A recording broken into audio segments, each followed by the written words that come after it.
Hi, I'm James Woodward from Purple Radio, and today I'm very excited to be joined by Abby, aka Little Sound for the Student Music Network. Abby, thanks so much for joining me today. How are you? How is the tour going?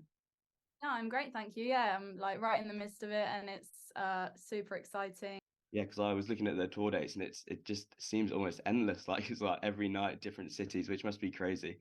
Yeah, no, it is, and to follow from like 30 plus festivals in the summer as well. It's like it feels never ending, but it's an exciting sort of, you never know what's coming next. And so, how have you found the response to that track so far? People seem to be singing it back to me, so That's always good. And you start out kind of releasing acoustic covers on YouTube. So how yeah. did you come from doing that to then moving into DMB? So acoustically, it's always been like a wide vast of genres. I've done dance music, standard sort of pop. When I moved to Bristol, I kind of moved into the rave scene a little bit more, started doing some drum and bass acoustic covers, and that kind of led on to writing to that sort of BPM, that tempo. And some of the artists in the scene actually saw me cover their tunes and reached out to me. So Awesome. And then how did you get from that then into DJing yourself? the DJing actually started in lockdown. There was another artist, Coven, who had to adapt their set to DJ for herself because her duo partner couldn't tour with them anymore. Just to see Katie from Coven do that made me think that it was possible. I could do it all myself because I like to be in control. Yeah, so you just mentioned how you like kind of do everything yourself. So obviously you kind of rose initially from your vocals, but now you sing, you write, you DJ, you MC, and you've been a stage host as well. So I think it's very safe to say you are doing it all. But which of those is kind of like your favorite to do? I understand that's definitely a tricky question. I never expected to enjoy DJing so much. Mhm. I think the amazing thing about DJing is that you can get a reaction from your own music as well as stuff that you just love, and it's all about the selection. To see how other tunes go off as well and get that crowd response is really rewarding. Obviously I love songwriting, but I've done that since I was 11, so yeah, I Yeah. think the DJ is the most exciting thing at the minute. So obviously chat about DJing because it's what you're doing at the moment. So you performed at Boomtown. You're currently on your tour. Has there been a kind of like a standout gig in your eyes across kind of your career so far? Wow, I think you mentioned it, to be honest. Boomtown definitely will be one for the books. The sea of people, as well as just the production, knowing that everyone's there for drum and bass. But yeah, people stayed for my set, which was amazing. It surpassed about 25,000 people. And yeah, that's just such an incredible feeling. Yeah. Yeah, absolutely. Because I was looking for your Instagram caption for that post is just the best set of my life. The fact that I've been going for the last 3 years that it was on, the first year I just jumped on as a live PA with Born on Road, which for me, that was unreal. It was my first ever live set. And then the second year I got booked, I played the grid, and I actually clashed with Shy FX, which if you know Boomtown, Yeah, he is, it's not an yeah. ideal one to clash with. And I still had a crowd, and that for me was amazing. I don't know how many people, it was probably about 2,000 maybe in that crowd. And then this year, because the Prodigy pulled out, Shy FX was booked, and he actually was put on before me.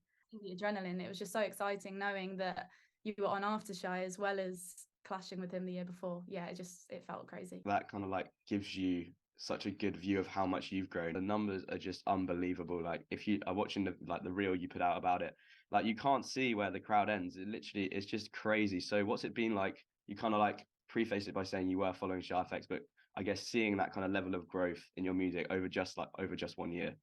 I think it's really crazy. Like even the grid to me was next level. I never expected to be booked for that stage because that was actually my favorite stage the year before. I think Born on Roads, they did their biggest set on the Origin stage the year before as well. And I just thought, blimey, like to see those guys doing it, it was like they've been there for. And I think I actually thrive with the bigger crowds as well. Mhm. Like I don't know what it is. It's like you can see the reactions of the close people, the people that are really enjoying it, and then it doesn't really matter. But like past that, you kind of just assume it's all the same, even if it's not. Whereas like in a smaller show, you can kind of see everyone's reaction. Yeah. I think to see that sea of people was still just kind of there was really nice. We were talking about the Radio 1 plays you were getting earlier, and I was watching like the comments that people have said about your music, and the one that stood out to me was Jack Saunders, who said that you know how to energize a crowd. So what are the secrets? How are you so good at it? I just genuinely play the music that I love. I fully plan my set, so it's always a little bit of a risk to know whether it hits. But so long as I'm feeling it and I'm showing that I'm fully in that music and I'm bringing the heavy drops, and I just feel like I have a lot of confidence in my selection. I think to show, for people to see that I'm enjoying it on stage, I think is another sort of, it brings their energy up. It's just kind of being true to what I love playing, I guess. So that confidence you said you have in your selection now, is that something that's kind of had to be cultivated? Has that kind of like, is it more, are you more confident now? I've always kind of thought that my selection was all right. My first sets, I remember people just saying like, you have quite a different taste in drum and bass, but it just seemed like, I don't know what it is. I kind of go for the funky sort of jump up. It's not like not always the screechiest stuff. Yeah. And I try and find something a little bit more groovy within the beats, and so that people can kind of dance the whole time. Yeah, the confidence thing, I think it just comes with playing out and finding what works and kind of going with it. And just to see my own music hitting kind of suggests that I'm doing all right with it. Well, yeah, and you've got to back yourself as well. As long as you're playing what you're passionate about, then someone's going to have a reaction to that in the crowd. And clearly a lot of people are having a reaction to what you're playing. A massive part of TikTok and lockdown was that I used to like give recommendations for which tunes people should listen to, and I always had really great responses on that, and that's kind of how I grew my following, was kind of just recommending songs, and I think people kind of connected with them. So is there like a specific memory you have of a crowd who's kind of maybe been a little bit flat, and then there's a track you've played and then it's like really brought them to life? It's always a difficult one, because normally if a crowd feels flat as such, it normally is kind of the vibe for the whole set. It's sometimes you just can't win them over, but I will say, like, it's normally the crowds that maybe aren't as into drum and bass, and maybe they're like a university crowd, like, you know, you guys, those are the kind of interesting ones where you do have to win over maybe people that don't listen to drum and bass as much by playing more commercial stuff. When you hear something that you know, you get a bit of Is it kind of like then so much more rewarding when you know that you've won them over? Yeah, I think so. I always have kind of stuck by the fact of, you know, I will stand by my selection, and you know, if they're not feeling it, then maybe I'm not the right DJ. Like, I'm not ever going to change my set completely to cater to, because I've had European shows which are the same actually, that you know, you play the more jungly stuff, the more underground stuff, and it doesn't hit the same, and you think, oh, why is it not hitting the same? And then you've got to be like, do you know what, they don't actually listen to as much of it over there. I do adapt every set to what I think the crowd is going to be like. So finding the more commercial stuff for the uni shows, European shows, more dance floor jump up, and then sticking to my true sort of Bristol flavour through the rest of the country. So moving on from the live stuff to, as you mentioned, your TikTok, which is kind of like such a big part of your, I guess, kind of like persona. So could you talk to that a little bit? Like, how important has TikTok been to your career, I guess? I think it goes alongside the starting DJing. TikTok and lockdown kind of went hand in hand for me. I think to have that sort of creativity and restriction of putting it into maybe a 15-second, 30-second video, I found that really exciting. And I actually started doing covers on TikTok as well. But when it came to lockdown, the drum and bass side of it, I was like, how can I turn like modern popular trends into my little niche, the drum and bass side? So if you could only listen to one song for the rest of time, for eternity, what song would you listen to?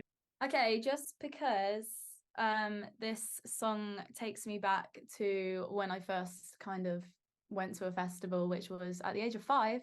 Nice. With my mum at Glastonbury, which I seem to say on every single interview. You've got to cram it in there. You went to Glastonbury at age 5. That's a great story.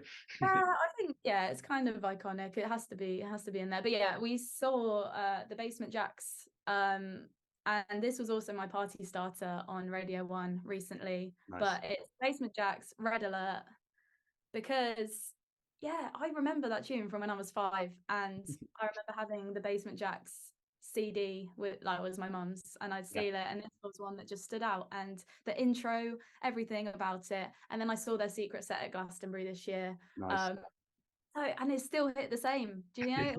It's what's the word? Timeless, 100%. Yeah, I'm the same. CD, Basement Jack CD. My mum had it in the car. We listened to it all the time.